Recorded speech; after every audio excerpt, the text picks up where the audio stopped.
अब प्रसंग चल रहा है कि जो गीता जी में वर्णित है वो तो शास्त्र अनुकूल साधना। श्रीमद् भगवत गीता जी अध्याय नंबर 8 के श्लोक नंबर 13 में ये गीता ज्ञानदाता ब्रह्म है, श्री कृष्ण जी के शरीर में प्रवेश करके बोल रहा है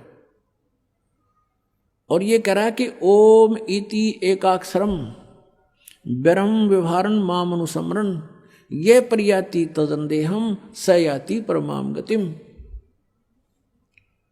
मुझ ब्रह्म का, माम ब्रह्म, मुझ ब्रह्म का केवल एक ओम यह अक्षर है, एक यह ओम अक्षर है, नथिंग एल्स। ना हरे राम हरे कृष्ण राधे राधे श्याम मिला दे, ओम नमः शिवाय, ओम भगवती वासुदेव नमः, एवं नमः, ये एंड बेंड के नाम है ना, ये मोक्ष के नहीं है, ये शास्त्र विदिता का मनमाना मंत्र है। जाप है ये ज्योति निरंजन निरंकार ओंकार सतनाम, और ये कोई मंत्र नहीं है, ये कोई मोक्ष के मंत्र नहीं है।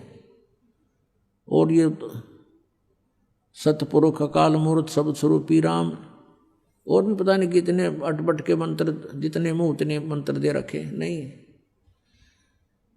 सूक्ष्म वेद में कहा है परमात्मा ने, और मंत्र कोटों हैं उनसे मोक्ष नहीं होगा, निरे नाम है वैसे तो करोड़ों, उनसे कोई मोक्ष नहीं होगा।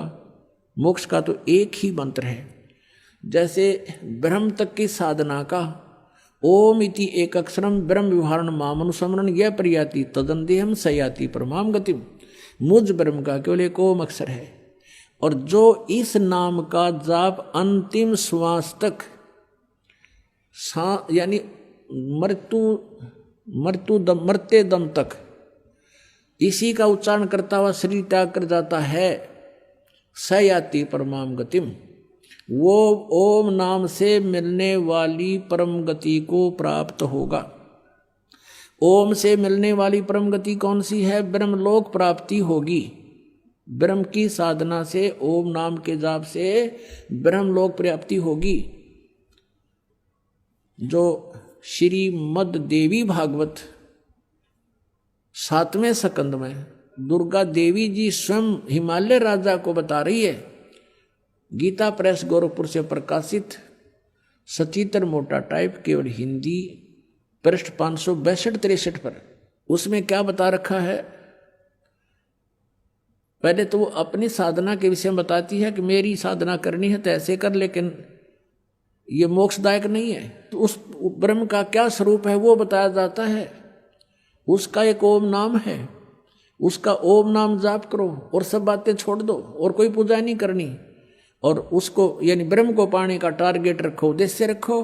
अंत समय तक साधना करते हुए तुम उस ब्रह्म को प्राप्त कर जाओगे। वो ब्रह्म कहाँ रहता है? वो ब्रह्म लोक में रहता है। गीता जी अध्याय नंबर 8 के श्लोक नंबर 16 में कहा है कि ब्रह्मलोक पर्यंत ये सभी पुनरावृत्ति में है। ब्रह्मलोक तक गए हुए प्राणी भी जन्म मृत्यु में आते हैं, इनका पूर्ण मोक्ष नहीं होता। इसलिए गीता ज्ञानदाता 7वें अध्याय के 18वें श्लोक में कहता है कि ये सभी ज्ञानी आत्मा है तो नेक, समर्पित है परमात्मा के लिए, और ये मेरे वाली अनुतम यानी कति घटिया अश्रेष्ठ साधना में गति में ही स्थित हैं। यानी मेरे से होने वाली, ब्रह्म से होने वाली, ओम नाम से होने वाली गति ही इनको प्राप्त होगी, या तो अनुत्तम है। जन्म मृत्यु मेरे भी रहेंगे, अर्जुन तेरे भी रहेंगे, ये खुद कहता गीता ज्ञानदाता ब्रह्म। 4थे अध्याय के 5 और 9 श्लोक में, दूसरे अध्याय के 12 श्लोक में, 10वें अध्याय के दूसरे श्लोक में ये खुद कहता तेरे और मेरे बहुत जन्म हो लिए, तू नहीं जानता मैं जानता हूं। इसलिए तो कह रहा है 18वें अध्याय के 62वें श्लोक में कि अर्जुन तू सर्वभाव से उस परमेश्वर की शरण में जा, उसकी कृपा से तू परम शांति को, सनातन परम धाम को प्राप्त होगा। और 15वें अध्याय के 3-4 श्लोक में बताया है कि उसके पश्चात यानी तत्वदर्शी संत मिल जावे, उस तत्व ज्ञान रूपी शस्त्र से इस अज्ञान को काट कर यानी इसको समझ कर उसके पश्चात परमेश्वर के उस परम पद की खोज करनी चाहिए, जहां जाने के बाद साधक फिर लौटकर कभी संसार में नहीं आते, उनका पूर्ण मोक्ष हो जाता है। अपने आत्मा में प्रसंग चल रहा है कि ओम नाम बताया है 8वें अध्याय के 13वें श्लोक में गीता के अंदातन अपनी साधना का, और उससे क्या उपलब्धि होगी? ब्रह्म प्राप्ति। अब 7वें अध्याय के 18वें में तो अपनी साधना को अनुत्तम यानी अपनी गति को अनुत्तम बता दिया कि ओम से होने वाली गति परम गति भी अनुत्तम, क्योंकि ब्रह्म लोक में गए, ब्रह्म लोक में जाने के बाद फिर जन्म मृत्यु, इसलिए कहा वो भी व्यर्थ है, अनुत्तम है। अरे अनुवादकर्ताओं ने लिख रखा है वो अति श्रेष्ठ है, इन्हें डिक्शनरी बदलवा दी, हाँ शब्दों के अर्थ कर रखे। जैसे किसी जगह अंग्रेजी में बैड लिख रखा है, वो बैड, बैड माने खराब, और बैड का अर्थ कोई गुड लिखे, कितना बुद्धिमान है वो समझा नहीं वो सेंटेंस क्या बताना चाहता है, उसको समझ नहीं सकने से उसने उसको अनर्थ कर दिया। ऐसे ही गीता के इस तत्व ज्ञान को ना समझने से गीता के अर्थों का अनर्थ कर डाला इन लोगों ने। वर्ज माने जाना होता है, इन्होंने आना कर दिया 18वें अध्याय में 66वें श्लोक में। ये कहता है गीता ज्ञानदाता कि मेरे सतर की सब पूजाओं को मुझ में छोड़ दे, ओम नाम के जाप को मुझे दे दे, फिर एकम शरणम व्रज, वो सर्वशक्तिमान परमात्मा की शरण में जा, जिसके बराबर दूसरा ना हो, एकम अद्वितीय। इन्होंने वहां आना लिख रखा है। अब यहां प्रसंग चल रहा है कि जो ये और अन्य नाम देते हैं, ये हरे राम हरे कृष्ण श्री राधे, ये शास्त्र विदिता कमनमान आचरण है इनका, जो 16वें अध्याय के गीता जी के श्लोक नंबर 23-24 के अनुसार व्यर्थ है। यही गीता ज्ञानदाता कहता है, इस कारण से ये मेरी साधना भी 7वें अध्याय के 18वें श्लोक में कि मेरी गति भी अनुत्तम है, और इसीलिए 7वें अध्याय के 19वें श्लोक में कहा कि बहु नाम जन्मा नाम अंते ज्ञानवान माम प्रपते, बहुत बहुत जन्मों के अंत में कोई ज्ञानी मुझे मेरी भक्ति करता है, नहीं तो ये नीचे जय गणेश देवा माता थारी पार्वती इनमें लगे रहे। और वासुदेव सर्वमिति स महात्मा सुदुर्लभ है, ये बताने वाला कि नहीं वो सर्वशक्तिमान परमात्मा परम अक्षर ब्रह्म ही सब कुछ है, उसी की पूजा करनी चाहिए, उसी से मोक्ष होगा, वही पाप नाशक है, आपकी आयु भी बढ़ाएगा, आपके संकटों के विघ्नों को भी नाश करेगा। और वो परमात्मा अच्छी आत्माओं को आकर मिले हैं, उनको सत साधना से परिचित करवाया है। उन्होंने जो सत साधना की वो अपनी अमृतवाणी में पहले ही साक्ष्य प्रमाणित रख रखे हैं, वो परमात्मा के साक्षी हैं कि सचमुच वो परमात्मा ऐसी ये साधना देता है, और वही आज सदगर्भ बता रहे हैं। ये तो ब्रह्म का मंत्र 8वें अध्याय के 13वें श्लोक में ब्रह्म तक की साधना का मंत्र है ओम। फिर 8वें अध्याय के प्रथम श्लोक में अर्जुन ने पूछा, हे भगवान आपने जो 7वें अध्याय के 29वें श्लोक में जिस तत्ब्रह्म की जानकारी बताई है कि उसकी जानकारी जिसको होगी, सारे अध्यात्म की का ज्ञान हो गया, सब कर्मों का ज्ञान हो गया, तो वो प्राणी केवल, वो साधक केवल जरा और मरण से छूटने का प्रयत्न करता है। तो वो तत्ब्रह्म क्या है और क्या वो अध्यात्म है?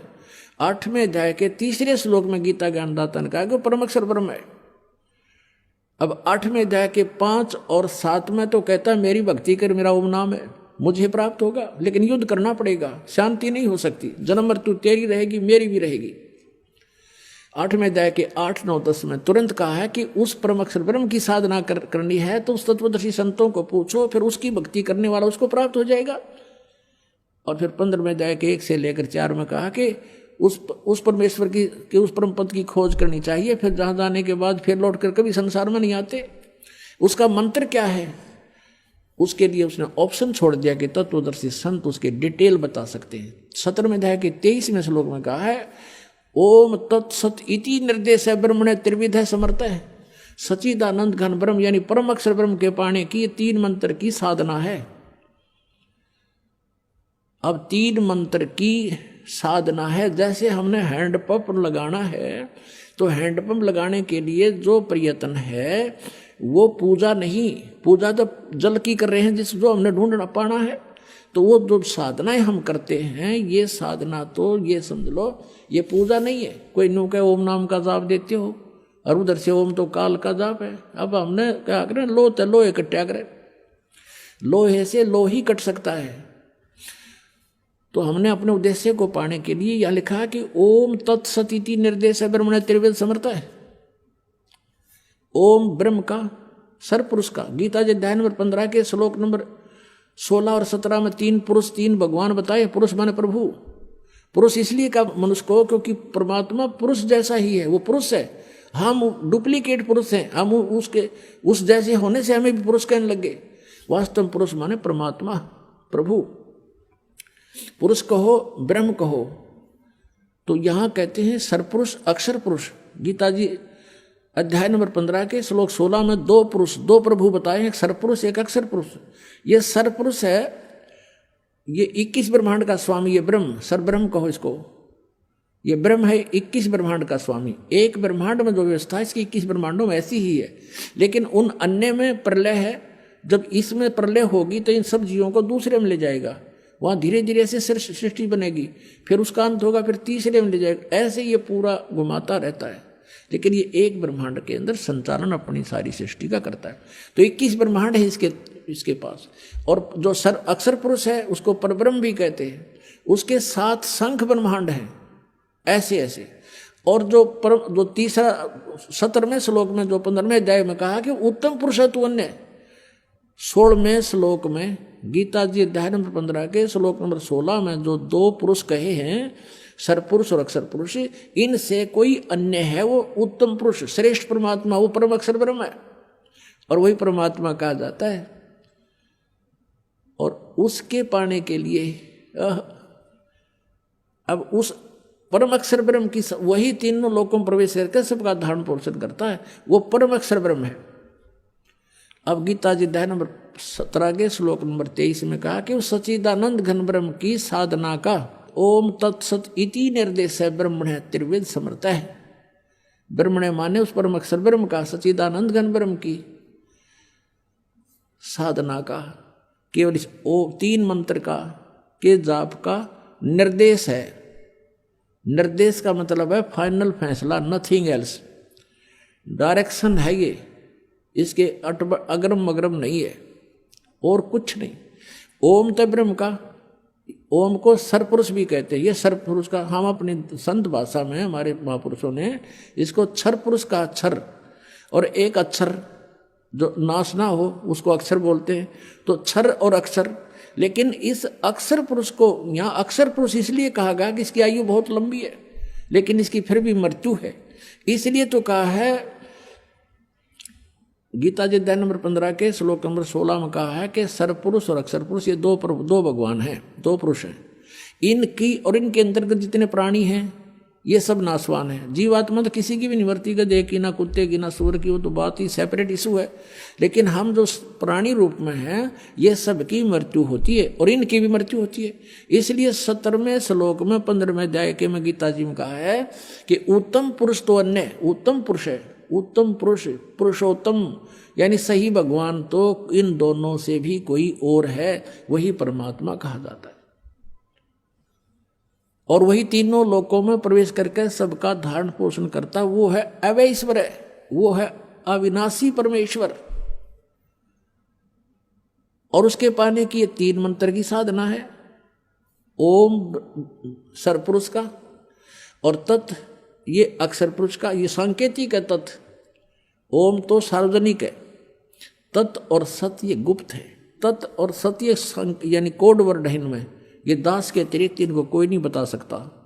और दास से प्राप्त इस ज्ञान से कोई वैसे किसी को बता भी देगा, उसका अपना भी नाम खत्म, दूसरा कल्याण होना है, को नहीं, दोषी होगा, उसका नाम खत्म हो जाएगा। तो ये क्योंकि अधिकारी के बिना आप कोई डुप्लीकेट लाइसेंस बना कर देते हो, पासपोर्ट बनाते हो डुप्लीकेट, तो आप भी सजा के पात्र और बनवानियाँ भी, दोनों ठोके जाएंगे जेल में। तो ऐसा समझदार व्यक्ति गलती नहीं कर सकता। अपराधी व्यक्ति ही ऐसा किया करते हैं। तो जो भगवान के अपराधी हैं, दोषी हैं, वही इन मंत्रों को मुझसे प्राप्त करके इस दास से वो स्वयं प्रभु बनने की चेष्टा करेंगे गुरु, तो वो अपना भी जीवन नाश करेंगे और उन प्राणियों के साथ भी धोखा कर रहे हैं जो उनसे उपदेश प्राप्त करेंगे। तो कहने का भाव ये है पुण्यात्माओं, समर्थ का शरणागत हो रंग होरी हो, कदे न हो काज राम रंग होरी हो। दुख द्वंद उपाद में जीव बंधे, समर्थ की नहीं उपास है। दुख द्वंद उपाद में जीव बंधे, समर्थ की नहीं उपासा है।